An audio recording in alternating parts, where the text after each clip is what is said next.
One quiet Sunday night, August 15th, 1971, while families sat in their living rooms, watching television, trusting that tomorrow would look exactly like today, a decision was made.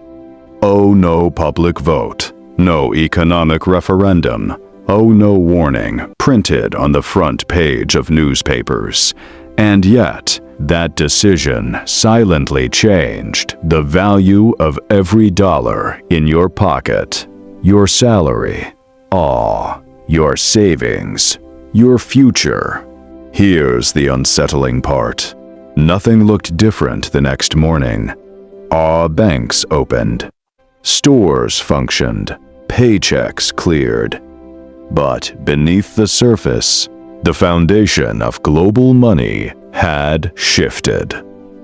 So, let me ask you something. What if the most powerful currency in human history stopped being tied to reality and became tied only to belief? RSETU, how money used to work. To understand what happened in 1971, we have to go back. After World War II, the global economy was in ruins. Europe destroyed. Currencies unstable. Trust broken. So, in 1944, world leaders gathered under a system now known as the Bretton Woods System. The agreement was simple and powerful. The US dollar would become the world's reserve currency. But there was a condition. Every dollar printed by the United States would be backed by gold. Specifically, $35 per ounce of gold. That meant if foreign governments held US dollars, they could exchange them for real, physical gold. This created trust, because gold is scarce. Old cannot be printed. Old imposes discipline. For decades, this system worked beautifully. America grew. Global trade expanded. The dollar became king. But there was a problem growing quietly in the background. The United States began spending more than it earned. The Vietnam War, massive social programs, rising government commitments. And instead of raising taxes dramatically, the government printed more dollars. Slowly, there were more dollars in the world than gold in American vaults. And that's when other countries began to notice. Mechanics, the Stetham under pressure. Imagine you run a warehouse. You tell customers, for every ticket you hold, there is 1 bar of gold inside. At first, that's true. But over time, you print more tickets than gold bars, not because you're evil, but because demand is high. Spending is necessary. A growth must continue. Now imagine, customers start lining up. France was one of the first. They began demanding gold in exchange for their dollars. Germany followed. Other nations watched carefully, and suddenly, the US faced a terrifying reality. If everyone asked for their gold at once, America wouldn't have enough. It was a global bank run, but between governments.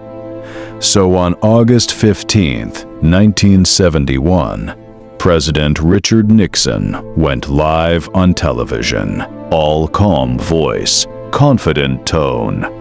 He announced that the U.S. would temporarily suspend the convertibility of dollars into gold. Temporary. That word mattered, because temporary decisions feel safe. But this one never reversed. The gold window closed, and with it, the last physical limit on money creation disappeared. From that moment forward, the dollar was no longer backed by gold. It was backed by trust, and trust is invisible. Crisis and turning point. At first, nothing dramatic happened, but within a few years, the consequences became impossible to ignore. The 1970s were brutal. Inflation surged into double digits. Gas prices spiked. Food became expensive. Savings lost value rapidly. If you held cash, you became poorer each year. If you owned assets, property, stocks, businesses, you gained.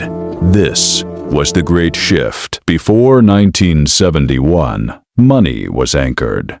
After 1971, money was elastic. Our governments discovered something powerful. They could finance spending through debt, and that debt could be supported by money creation. No gold required. Debt levels exploded over the following decades. Bubbles formed more frequently. Boom. Bust. Rescue. A repeat. The system had changed permanently, but because it happened quietly, most people never realized it. Consequences today. Fast forward to today. Why does everything feel more expensive? Why does your salary struggle to keep up? Why are governments running record debt? Because the constraint is gone. Money today is fiat. Fiat means by decree.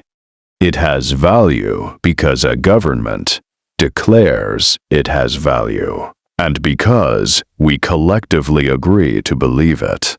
Central banks can expand the money supply digitally, with keystrokes, with policy meetings. This flexibility prevents collapses, but it also creates distortions, asset bubbles, wealth inequality, all currency debasement over time. The system survives as long as confidence survives. Resolution: the unsettling truth. The dollar did not collapse in 1971. It transformed from something backed by gold to something backed by faith. And faith systems are powerful, but they are fragile. History shows us that every monetary regime eventually changes, not because of one dramatic explosion, but because of gradual pressure. So the real question isn't, was 1971 a mistake? The real question is, if money is no longer tied to something scarce, what limits its creation?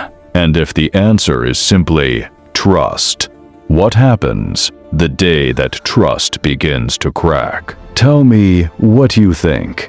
Was 1971 economic genius, or the beginning of a slow monetary experiment? Because the next transformation may already be underway.